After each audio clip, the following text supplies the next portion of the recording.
नमस्कार दोस्तों, मैं अनुपम तिवारी आपका हमारे YouTube channel your online accountant में स्वागत करता हूं।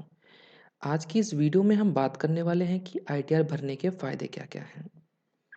Why you must file ITR, आपको आईटीआर क्यों अवश्य भरनी चाहिए। तो आगे बढ़ने से पहले आपसे एक रिक्वेस्ट है कि वीडियो को अंत तक ज़रूर देखें, जिससे आईटीआर भरने के बेनिफिट से आप अवेयर हो सकें। तो मित्रों, आइए सबसे पहले जानते हैं कि आईटीआर क्या है। What is ITR? So ITR means income tax return, जिसे कि हम आप हिंदी भाषा में आयकर रिटर्न भी कहते हैं। तो आईटीआर एक तरीके का फॉर्म है जिसमें हम एक वित्तीय वर्ष में कमाई गई आय को संबंधित असेसमेंट ईयर में दिखाते हैं और उस आय पर इनकम टैक्स एक्ट 1961 के नियमानुसार इनकम टैक्स डिपार्टमेंट कर लगाता है। दोस्तों, आपने यहाँ देखा होगा कि दो इम्पॉर्टेंट टर्म फाइनेंशियल ईयर और असेसमेंट ईयर दिए गए हैं, तो इनका भी मतलब समझ लेते हैं।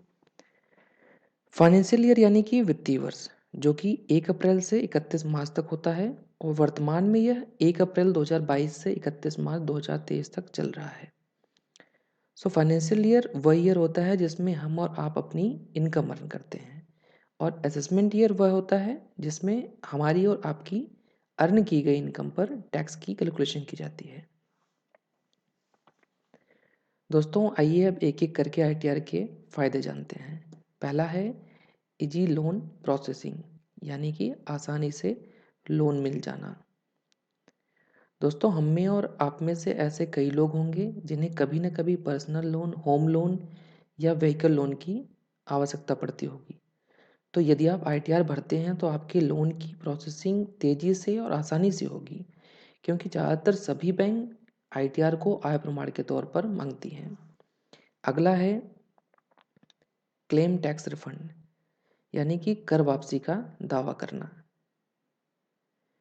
यदि आप एक सैलरीड पर्सन हैं और आपके एम्प्लॉयर ने आपकी एक्चुअल टैक्स लायबिलिटी से ज़्यादा टीडीएस काट लिया है, या आपने किसी कॉन्ट्रेक्चुअल एग्रीमेंट के अंतर्गत किसी पार्टी से पेमेंट रिसीव की है और उस पार्टी ने आपका टीडीएस काटा है, तो इन सिचुएशंस में आपकी काटी गई टैक्स की अमाउंट या अतिरिक्त टैक्स की अमाउंट का रिफंड तभी मिल सकता है जब आप आईटीआर फाइल करते हैं।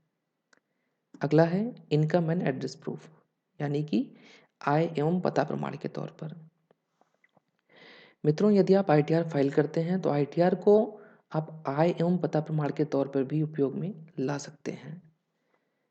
साथ के साथ यहाँ पर एक महत्वपूर्ण जानकारी है कि यदि आप ईडब्ल्यूएस कैटेगरी में 10% का सरकारी नौकरियों में आरक्षण लेना चाहते हैं, जिसमें कि परिवार की कुल आय 8 लाख से कम का इनकम बेस्ड क्राइटेरिया रखा गया है, तो यहाँ पर आईटीआर आपका एक इनकम प्रूफ के तौर पर उपयोग में लाया जा सकता है।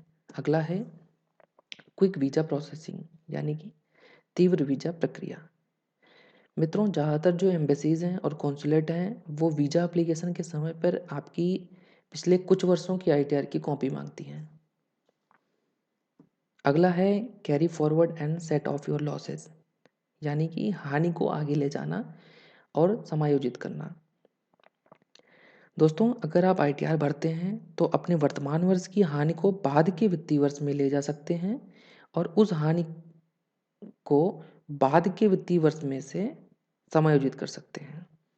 अगला है इजी क्रेडिट कार्ड प्रोसेसिंग, यानी कि आसानी से क्रेडिट कार्ड मिल जाना। दोस्तों, ज़्यादातर जो बैंक हैं वो आईटीआर को एज एन इनकम प्रूफ के तौर मांगती हैं और यदि आप आईटीआर भरते हैं तो आपकी एक अच्छी क्रेडिट वर्दीनेस के आधार पर आसानी से हायर वैल्यू का क्रेडिट कार्ड मिल सकता है। अगला है अवॉइड पेनल्टी, यानी जुर्माने से बचें। यदि आप रिलेवेंट असेसमेंट ईयर के समाप्त होने से पहले आईटीआर नहीं भरते हैं तो इनकम टैक्स एक्ट 1961 के नियमानुसार पेनल्टी के कुछ प्रोविजंस हैं, जिनमें से ये 3 मुख्यतः हैं। पहला प्रोविजन है, यदि आप अपनी आईटीआर ड्यू डेट के बाद लेकिन 31 दिसंबर को या 31 दिसंबर से पहले भरते हैं तो आपको मैक्सिमम पेनल्टी 5,000 देनी होगी। दूसरा प्रोविजन है, यदि आप अपनी आईटीआर 31 दिसंबर के बाद लेकिन 31 मार्च को या 31 मार्च से पहले फाइल करते हैं तो मैक्सिमम पेनल्टी की अमाउंट 10,000 देनी होगी। तीसरा प्रोविजन है, यदि आपकी टोटल इनकम 5 लाख से ज़्यादा नहीं है, तो पेनल्टी की मैक्सिमम अमाउंट 1000 से ज़्यादा नहीं होगी। अगला है हेल्पिंग इन नेशन बिल्डिंग, यानी कि देश के निर्माण में योगदान।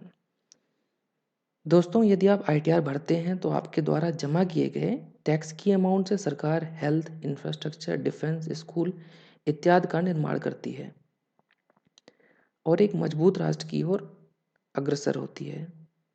तो इस प्रकार आप आईटीआर भरकर देश के निर्माण में प्रत्यक्ष रूप से भागीदार बन सकते हैं। Thanks for watching. I hope कि आपको ये वीडियो अच्छी लगी होगी, और यदि आपको ये वीडियो यूजफुल लगी है तो प्लीज़ इसे लाइक करें, शेयर करें और अपने वैल्यूएबल कमेंट्स ज़रूर करें। अगली वीडियो में हम डिस्कस करेंगे कि किसे आईटीआर भरनी है, आपको कौन सी आईटीआर भरनी है, आईटीआर भरने के लिए ज़रूरी दस्तावेज क्या हैं। सो स्टे कनेक्टेड, एंड ऐसी यूजफुल वीडियो के लिए हमारे चैनल को सब्सक्राइब करें और बेल आइकन को ज़रूर दबाएं। नमस्कार, जय हिंद।